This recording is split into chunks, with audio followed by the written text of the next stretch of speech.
Edase afia ni DMT said and some nchemo ankasa etie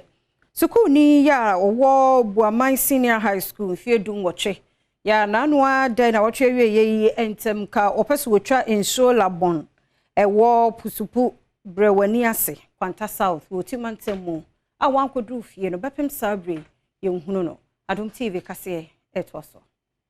Sadie enra ebeto abonten ewo pusupu ene brewani ase ekwan mu ensutina eda honom Labon abemu a wadi mfie edun wotwe wo kosuku na esanse ensukese to honom a na ensutini ayiri nti woto ensuo ne mu no ene dia beta abonten ne se empanyimfo bia owo honom ayedu betimi bia sa abemu anko betimi ayi na frinso nanso se si ade hwehwe a wo hunu Adom Kasee ene abusuafo akasa ewo ensemi ho a omode to empanyimfo ne mu se de ombetimi aya abo omo bia wo monye na omode hye no wonse huni funu usiano de ya hwe anim se ye be hu ye de hye se wawu otiasio ye de ye de hye no na ye hwehwe no nti se si ana abusiano nyina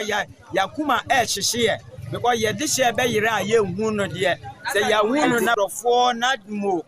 ena fire service omo ye in charge omo betimi abeboa ne se samre de yesre se obibi obetimi aboa ye no omo meboa ye na ye ntimi nhwehwe ye de hye no se ye hu no se wawu mpo a ye be ye de hye no na ya krakra no yesre mu ba bia dru die fitin ran si ohwe ewo bridge no so ye kwan ni ye kra ye nya kwan twam ena de omo woto pu so omo nya mma pusupu nya nko ena bonte kwanso nya mma breni asesu nya mma ye hia mu mu a Yes, ya kofa specialist. Maba mo so address mo hu nipa no. Se de ya aban emwa. Ya no say ombra